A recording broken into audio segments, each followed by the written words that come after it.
తల్లిదండ్రులు కావాలని మీ కలను నెరవేర్చుకోండి హెగ్డే ఫెర్టిలిటీ సెంటర్ ద్వారా ఉచిత మొదటి కన్సల్టేషన్ పొందండి 8807447474.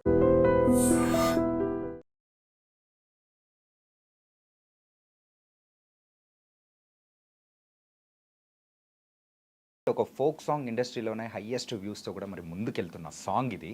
మరి ఆ సాంగ్లో యాక్ట్ చేసిన యాక్టింగే కాదు, మరి పాడిన అండ్ లిరిక్స్ రాసిన రామ్ రాథోడ్ ఇప్పుడు మనతో పట్టినాడు. మరి అయితే లేట్ చేయకుండా ఆ పాట పాడిచ్చేసుకుందాం, వీలైతే ఆట కూడా ఆడిచ్చేద్దాం. హాయ్ రామ్, ఎలా ఉన్నావు? బాగున్నాను, మీరు బాగున్నారా? చాలా బాగున్నా. ఏంటి ఈ మధ్య అసలు ఇంటర్వ్యూస్ అంటేనే భయపడుతున్నావు అంట, పరిగెడుతున్నావు అంట, ఏం నడుస్తుంది? అడిగేరా? లేదు, యాక్చువల్లీ బిజీ అయిపోయావు ఫుల్గా? ఈ వర్క్స్ ఉన్నాయి అన్న, ఇక సాంగ్ బాగా ఫేమ్ అయింది కదా, కొంచెం వర్క్స్ అయితే బాగా నడుస్తుంది ప్రజెంట్. ఏ ముహూర్తాన ఆ పాట మొదలెట్టారో కానీ సో మొత్తానికైతే అందరూ దగ్గరికి అంటే చిన్న పిల్లల దగ్గర నుంచి పెద్దవాళ్ళ వరకు అందరూ బాగా ఎంజాయ్ చేస్తున్నారు. రాను బొంబాయికి రాను అంటూ కూడా. అంటే నా వాయిస్ సరిగ్గా ఉండదు కాబట్టి ఆ పాట పాడలేదు, పాడదాం అనిపించినా కానీ. ఓకే, తగు పాటతో మొదలెడతావా? యా, తప్పకుండా. అద్దాల మేడలున్నాయే, మేడల్లా మంచి సీరలున్నాయే, సీరంచు రైకలున్నాయే, కొనిపిత్తా నాతో బొంబాయి రాయే, రాను నే రాను, రాను బొంబాయికి రాను, రాను బొంబాయికి రాను, రాను బొంబాయికి రాను, రాను బొంబాయికి రాను. సూపర్. అండ్ రామ్ రాథోడ్, అసలు ఈ సాంగ్ ఇంత సూపర్ సక్సెస్ అయింది. అండ్ ఎక్కడైనా కానీ పల్లెటూర్లలో ఆటోల వాళ్ళ దగ్గర నుంచి మరి ట్రాక్టర్లో మరి వెళ్తున్న కూలన్న వాళ్ళ దగ్గర నుంచి అందరూ పెట్టుకొని మస్తు ఎంజాయ్ చేస్తున్నారు. ఎలా అనిపిస్తుంది అసలు ఇంత సక్సెస్ అవడం? చాలా హ్యాపీగా ఉందన్న. అంటే నేను రీల్స్ చూస్తున్నా, ఆ రీల్స్లలో దాదాపు మన ఇండియాలో ఉన్న పల్లెటూరు నుంచి అమెరికాలో ఉన్న వాళ్ళు కూడా నా పాటకి డాన్స్ చేస్తున్నందుకు నిజంగా నాకైతే చాలా హ్యాపీగా ఉంది అండ్ ప్రౌడ్గా కూడా అనిపిస్తుంది. ఎందుకంటే మన తెలుగు పాట ప్రపంచ స్థాయిలో నిజంగా ఒక ఉర్రూతు లోపిస్తుంది. అసలు నిజంగా నాకైతే చాలా హ్యాపీగా ఉంది. నా లైఫ్లో ఇది బెస్ట్ అచీవ్మెంట్ అనిపిస్తుంది. ఓకే, కానీ ఈ సాంగ్ మరి షూట్ చేస్తున్నప్పుడు కానీ సో ఇంత సక్సెస్ అవుతుందని కూడా ఎవరు ఊహించరు, కానీ అంతకు మించిన సక్సెస్ అనేది కూడా వచ్చింది. అండ్ కామెంట్స్ కూడా మీకు బాగానే వచ్చింది. So one of the best comment ఏంటి?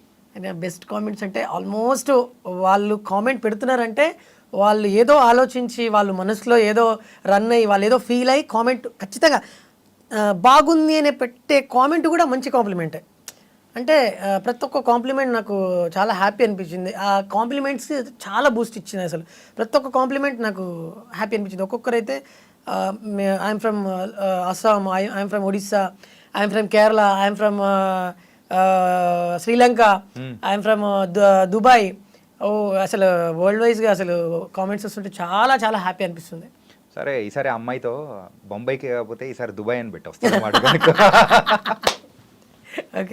వస్తుందేమో. ఓకే, సాంగ్ అయితే సూపర్ ఉందప్ప. దీనికంటే ముందు ఒకసారి అబ్జర్వ్ చేసుకుంటే ఓ చిన్న రాములమ్మ అని చెప్పేసి ఆ సాంగ్ కూడా సూపర్ సక్సెస్ అయింది. అంటే అది కూడా మిలియన్ వ్యూస్ అనేది కూడా కొడుతూ ఉంది. అసలు ఫోక్ ఇండస్ట్రీలోకి రావాలని ఎలా అనిపించింది? అంటే నాకు చిన్నప్పటి నుంచి డ్రీమ్ అన్న, అంటే నేను ఒక ఆర్టిస్ట్ అవ్వాలి, మంచి డాన్సర్ అవ్వాలి, లేదా అంటే నేను అవ్వాలి అని అనుకున్నా. బట్ నా డెస్టినీ ఎటు వెళ్తుందో నాకే తెలియదు. కట్ చేస్తే ఏదన్నా షోలో చేయడము లేదా డీలో చేయాలని చిన్న డ్రీమ్ ఉండే. డాన్స్ సంగతులు అయితే అది సంథింగ్ డిఫరెంట్. కాకపోతే ప్రోగ్రామ్స్లో పార్టిసిపేట్ చేయడము, ఒక డాన్సర్గా ఉండడం వేరు. కానీ ఫోక్ ఇండస్ట్రీలోకి వచ్చి ఇందులోనే ఎక్కువగా సక్సెస్ అనేది కూడా నువ్వు చూస్తూ ఉంటే ఎలా అనిపిస్తుంది? అదే అదే అదే అయితే అలా అనుకున్నా. కొన్ని సందర్భాల్లో ఏమైందంటే ఈ ఫీల్డ్లో అంటే లైక్ మూవీ ఫీల్డ్లో ఈ ఇండస్ట్రీలోకి రావాలంటే ఖచ్చితంగా ఏదన్నా ఒక బ్యాక్గ్రౌండ్ ఉండాలి, లేదా ఏదన్నా ఒకటి ఖచ్చితంగా ఉండాల్సిందే. అప్పుడే మనల్ని గుర్తిస్తారు. లేదు అంటే సెకండ్ ఆప్షన్ ఏంటంటే చాలామంది సోషల్ మీడియా ద్వారా బాగా ఫేమ్ అయ్యారు. సో నాకు చాలామంది ఇన్స్పైర్ అయ్యారు నిజంగా. లైక్ మన షణ్ముఖ్ కానివ్వండి, తర్వాత బిత్రి సతన్న కానివ్వండి, తర్వాత చాలామంది సోషల్ మీడియాలో వీళ్ళు బాగా ఫేమ్ అయ్యారు.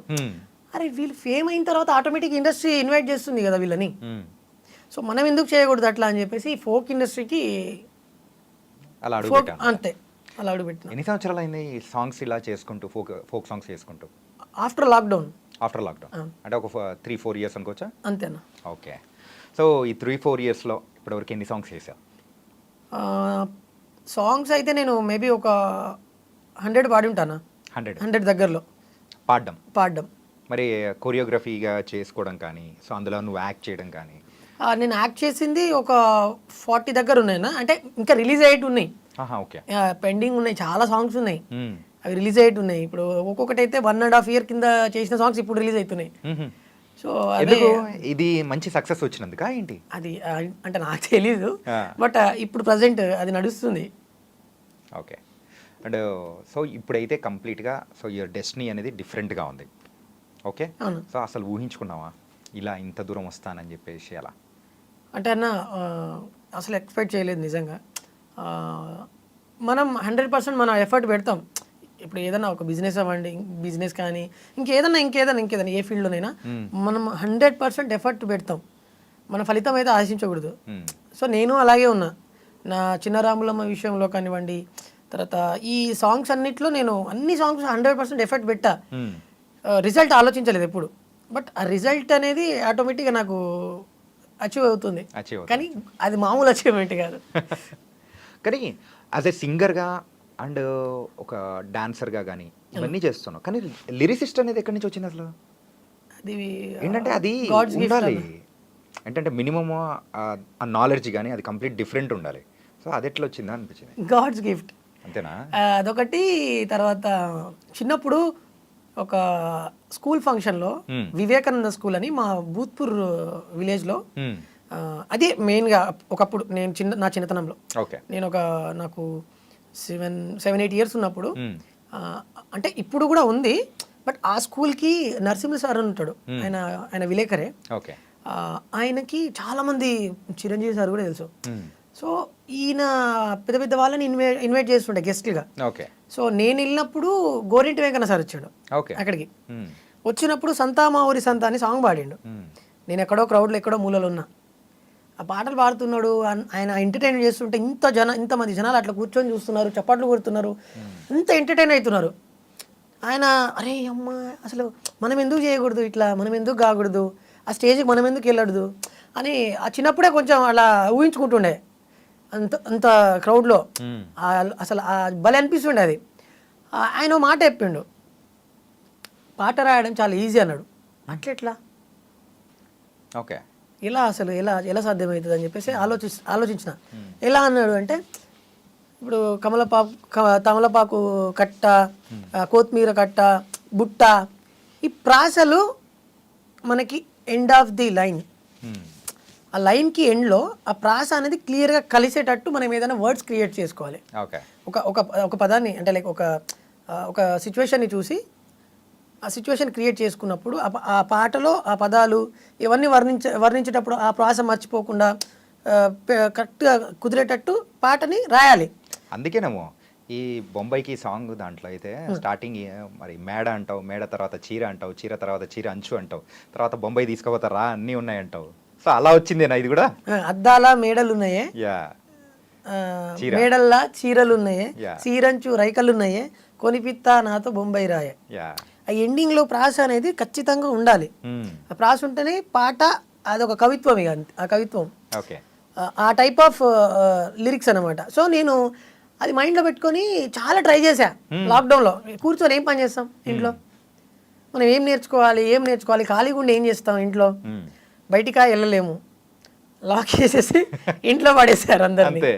ఏం చేయాలి, ఏం నేర్చుకోవాలి అని చెప్పి ఆ 3 months లిరిక్స్ రాయడం నేర్చుకున్నా. మనకి ఎప్పటికైనా యూజ్ అవుతుంది. బతుకుతామా చచ్చిపోతామా అది తర్వాత విషయం, ఒకవేళ బతికితే మనకి ఇది యూజ్ అవుతుంది ఖచ్చితంగా అని చెప్పి లిరిక్స్ రాయడం నేర్చుకున్నా.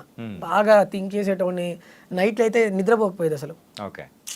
అసలు ఫుల్ లిరిక్స్ మీద పెట్టేసాను. ఫస్ట్ ట్యూన్ పాట అనుకోవాలి, మనం ఎందుకు రాయకూడదు కొత్తగా పాటలు, ఎందుకు క్రియేట్ చేయొద్దు. అట్లా ట్యూన్స్ మైండ్లో అనుకోవడం, దానికి తగ్గట్టు లిరిక్స్ మైండ్లో అనుకోవడము, మ్మ్. అట్లా పాటలు ఇన్ని పేజీలు అయిపోతుండే. ఆహా. అంటే అంత కష్టపడేటోని, అంటే లైక్ నైట్ 1, 2, 3 అయ్యేది ఆలోచించడానికి. అప్పుడు ప్రశాంత్ మా ఇంట్లో లొల్లి. ఎందుకు? అంటే మా ఈ పెద్ద ఫ్యామిలీ మాది, ఆహా. పిల్లలు అంతా మా పెద్ద ఎంతమంది ఫ్యామిలీ. ఉంటారు? మేము 5 మంది, మా పేరెంట్స్కి అందరికి పెళ్ళిళ్ళు అయిపోయినాయి. మ్మ్. లాక్డౌన్లో చిన్నపిల్లలు ఇంక అంతా ఇంట్లో ఎట్లుంటుంది, లొల్లి ఎట్లుంటుంది. అందరు పడుకున్న తర్వాత కొంచెం మైండ్ ఫ్రీ ఉంటుంది. మ్మ్. ఆ టైంలో 1, 2, 3 గంటల వరకు మేలుకొనే. సో నీ మైండ్లో లొల్లి అప్పుడు మొదలయ్యేది. ఇంట్లో లొల్లి మొత్తం ఉదయాన్నే ఉంటే సో నీ మైండ్లో లొల్లి నైట్ ఉండేది. అవును. అసలు ఈ సాంగ్ ఇంత సూపర్ సక్సెస్ అయింది. అండ్ ఎక్కడైనా కానీ పల్లెటూర్లలో ఆటోల వాళ్ళ దగ్గర నుంచి, మరి ట్రాక్టర్లో మరి వెళ్తున్న కూలి అన్న వాళ్ళ దగ్గర నుంచి అందరూ పెట్టుకొని మస్తు ఎంజాయ్ చేస్తున్నారు. ఎలా అనిపిస్తుంది అసలు ఇంత సక్సెస్ అవడం? చాలా హ్యాపీగా ఉందన్న. అంటే నేను రీల్స్ చూస్తున్నా, మ్మ్. ఆ రీల్స్లలో దాదాపు మ్మ్. మన ఇండియాలో ఉన్న పల్లెటూరు నుంచి అమెరికాలో ఉన్న వాళ్ళు కూడా నా పాటకి డాన్స్ చేస్తున్నందుకు నిజంగా నాకైతే చాలా హ్యాపీగా ఉంది అండ్ ప్రౌడ్గా కూడా అనిపిస్తుంది. ఎందుకంటే మన తెలుగు పాట ప్రపంచ స్థాయిలో నిజంగా ఒక ఉర్రూతు లోపిస్తుంది. అసలు నిజంగా నాకైతే చాలా హ్యాపీగా ఉంది. నా లైఫ్లో ఇది బెస్ట్ అచీవ్మెంట్ అనిపిస్తుంది. ఓకే.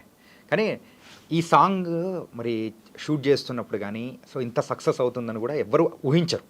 కానీ అంతకు మించిన సక్సెస్ అనేది కూడా వచ్చింది. అండ్ కామెంట్స్ కూడా మీకు బాగానే వచ్చింది. So one of the best comment ఏంటి?